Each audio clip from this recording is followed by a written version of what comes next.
Hi everyone. Welcome to the College to Career Readiness program.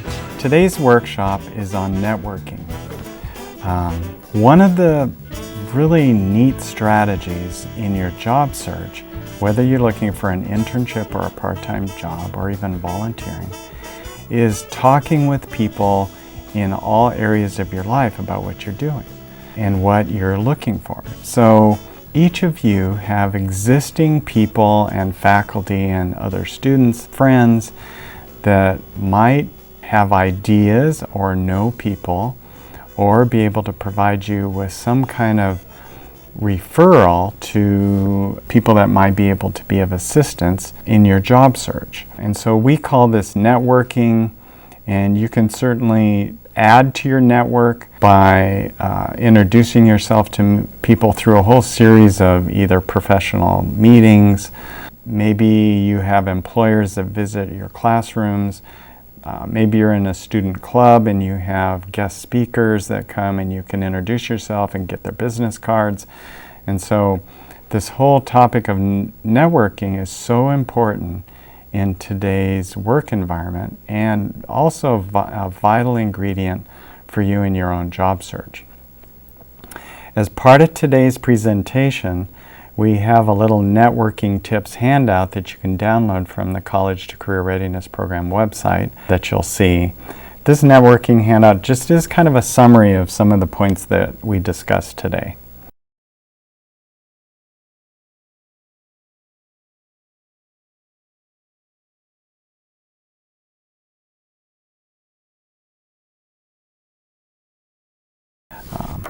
Okay, one of the first areas that we look at, and that is kind of what is networking. It's here we identified it as a mutually beneficial relationship for the exchange of ideas, information, and referrals. Networking can be helpful in so many different ways. It can help you introduce you to a profession or an industry. You can gain insights into the trends that are going on. You can meet somebody that might refer you to someone, or you're able to get access to an internship or a part-time job or a full-time career position. This whole topic of networking, again, as I mentioned at the beginning, is an integral part of your job search in today's marketplace. There's different layers of separation between you and others, and kind of the different ways you can create a network for yourself. Of course, your level 1 contacts are people that you know that can be helpful. Like, let's say you have a faculty person that knows of people, guest speakers they've had in their classes that you might be able to contact for additional information. Maybe you have a friend that works at a certain company that you want to learn more about. So there's people that you know that can directly be of assistance to you. Then the next level of contacts are people that you know that actually know people also. So that second layer can be really helpful too. So for example, let's say you had you met a guest speaker at your student club, and they referred you to someone that works at their company that coordinates the internships at their company. So you ask that person if it's okay to contact them. They actually recommend that, and then ask their permission to let the person that you're calling know that this person referred you. So these are different levels. You remember, there are existing people that you know people, but later in today's presentation I'll show you how to add additional people to your network. These are several networking tips. You can scan these on your own. They're pretty self-explanatory. I just want to highlight a couple. Finding a mentor in the world of work as you meet people, professionals in the world of work, and if it feels like you kind of hit it off with someone and they can be really supportive in your own professional career, it is appropriate to ask if they'd be willing to be your mentor and someone that you can contact on a regular basis. You might sit down with that person. Sometimes they don't have the time and they're not able to do that. So we recommend that when you talk with someone about that, you might say, kind of describe what a mentor might be and ask them if they have the opportunity to do that or an interest, or if they're realizing they might be really busy, there might be someone that you can speak to. But certainly mentors in the world of work can be really helpful too. Here's some additional networking tips that you can consider with regard to networking. One very important topic that we discuss is something called doing informational interviews.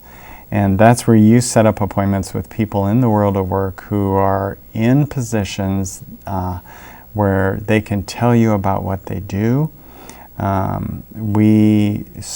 You can do that. Some of you might have done that already, or you've done something that's called job shadowing, where you spend a little bit more time with them, either a half day or a full day, kind of shadowing them in their position. The Career Center here at Sacramento State can be helpful with providing you with some ideas and strategies to contact professionals in the world of work. We can even assist you with a script in terms of what you would say when you contact them. And we have some really good videos too online of students, actual college students in our Road Trip Nation series, where you can see how the interviews can be conducted and how they go sometimes. So this can be really kind of an exciting time, whether you're just checking out an industry or an occupation, or it's something you're really interested in and you just want to get some additional information. Certainly when you do informational interviews and job shadowing, when you actually interview for a position, you can let them know you did that and weave in the information that you learned from your job shadowing and experience or informational interview experience, and that will really score you points in your actual job interview or internship interview. There is one caveat to this setting up informational interviews, and that is we recommend that you not try to set up informational interviews in any department or company where there's a current position open that you're going to be applying for. You certainly could pick another company within the same industry and do that, set up informational interviews with them, and then weave that information into your interview. And it's certainly okay to let the interview team know that you've done that and what you learned from the experience. It's really good. These are some examples of when and where to network. These are just several examples. There's many student clubs and organizations on campus. You can go to Student Organizations and Leadership at csus.edu, and there's over 300 clubs that are available to join. Many of them are professional related, where you can meet other students as well as professionals in the field. The Career Center offers a number of events where you can interact with employers and add to your network and exchange business cards. You certainly can have kind of a student business card that lists your name, not your street address, but your contact information and what you're majoring in. It can be an effective way to introduce yourself with professionals in the field. There are other community groups as well as social media to meet professionals. Recently, I had somebody that used LinkedIn, and they sent a connect message through LinkedIn with someone that worked at a company they really wanted to work for to see if they could do an informational interview. The person was totally excited to offer that for them. They went through a series of informational interviews and job shadowing, and now they're working for that company. So it was one way where they used LinkedIn as a strategy to connect with professionals. Some of the community groups that you see listed here on the screen are an excellent way to connect with professionals in the field. Meetup sounds like a dating website, but it's not. This site are professionals that are meeting in all different groups related to different industry topics and interest topics, just as a way to get together people that are have common interests. Anyway, so these are several ideas. These are some continued strategies for networking with people in the field. Now, one of the important areas in your job search, when you network really well, you often get leads to jobs and internships and part-time jobs that you wouldn't have known about otherwise. Really include networking as part of your job search, and you don't have to wait until you start looking for a job. Networking is something that you can do and actually do through your entire college career, as well as after you finish college. In your professional career, you're going to continue to network with people, professionals in the field, to assist you. One of the things that happens when you network, some of you have not done this before. So I just love this slide because it represents kind of stepping out of your comfort zone, trying something new.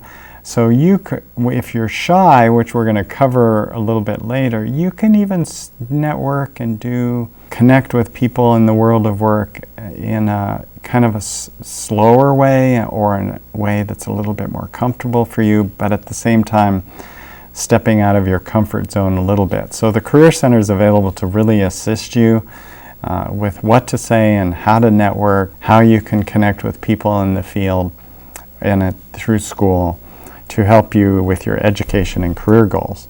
So this is a slide. I sort of like this slide because I was and continue to be somewhat of an introvert, so I'm a little more shy about doing more social interaction in terms of networking, but there are many strategies that can be successful. So these are a few.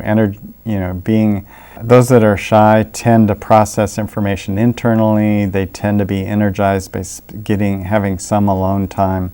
They have small talk can be exhausting for people that are more introverts and prefer one-on-one conversations.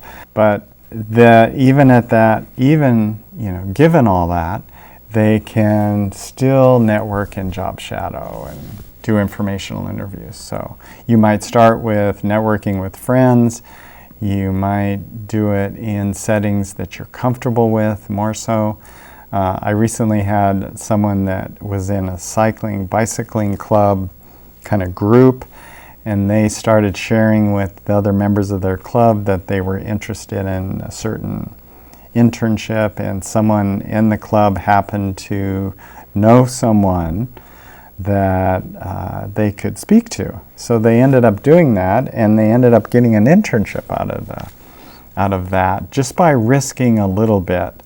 So again, each of you are in different levels of confidence and practice in terms of doing some of this, but let us know in the Career Center and we can help you.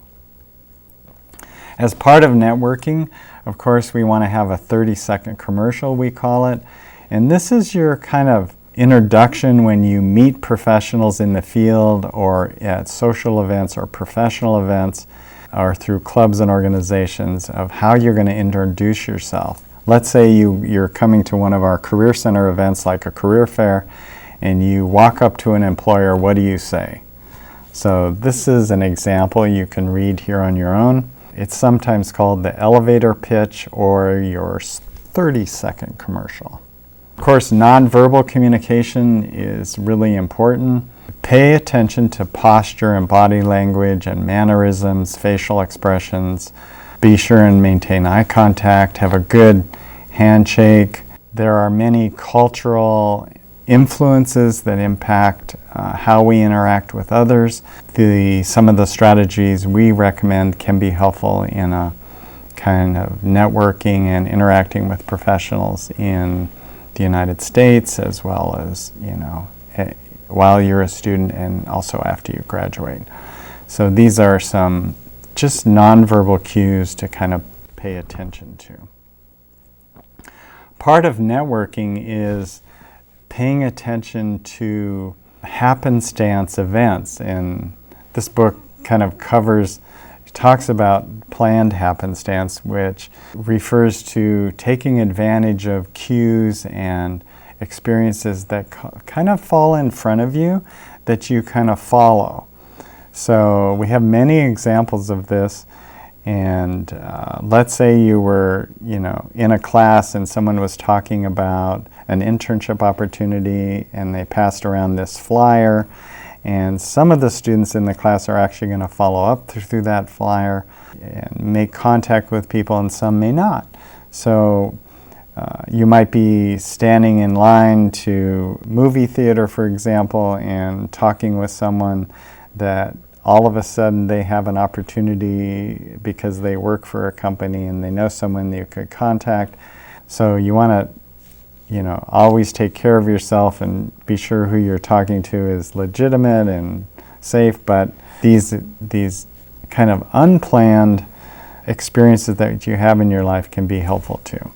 Really, again, this is something that we talk throughout College to Career Readiness program, and having a professional image, a professional voicemail message, and a professional email, as well as pay attention to your social networking websites, because companies will research your Facebook and Twitter and Instagram accounts and other social media before they make offers to any candidates. You can attend many events. The Career Center, we're very excited because we offer many opportunities for you to interact with employers and to meet professionals in the field. So this is, again, an additional point. We already talked about meetings and student clubs and organizations, etc. You always want to have kind of a plan when you network. Who would you like to network with? But in planned happenstance, sometimes we meet people we didn't expect to meet, or we attend a meeting we didn't expect to go to. So those planned happenstance experiences can be extremely valuable, in addition to ones that you kind of strategically plan out. Again, social networking sites can be a way to meet professionals in the field too. Most companies and professionals have LinkedIn accounts, as well as Facebook, other Twitter as an example. So you actually can find out a lot about companies, make contacts with professionals using social media platforms. Again, as part of your networking, you always want to dress professionally. You want to show that professional demeanor and positive attitude. And these are just some, again, some ways when you start attending professional gatherings to dress appropriately. Certainly in student clubs and organizations, you might not wear a suit, but you want to remember that you're being evaluated from the moment you meet professionals in any capacity, whether they're here on campus through Career Center programs and services and events, as well as through student clubs, etc. So these are just some additional examples. I just want to thank you today for kind of, sitting in on our networking seminar. These are some kind of brief tips and examples and strategies. The Career Center is available to assist you, for sure. Networking is a vital part of your job search if you want to add it to your job search strategies, and it's something that can open many doors for you in terms of your education and career options, particularly meeting people that can be of assistance. I just want to leave you with one final note: is you always want to send appreciation and thank you to anybody that assists you along the way.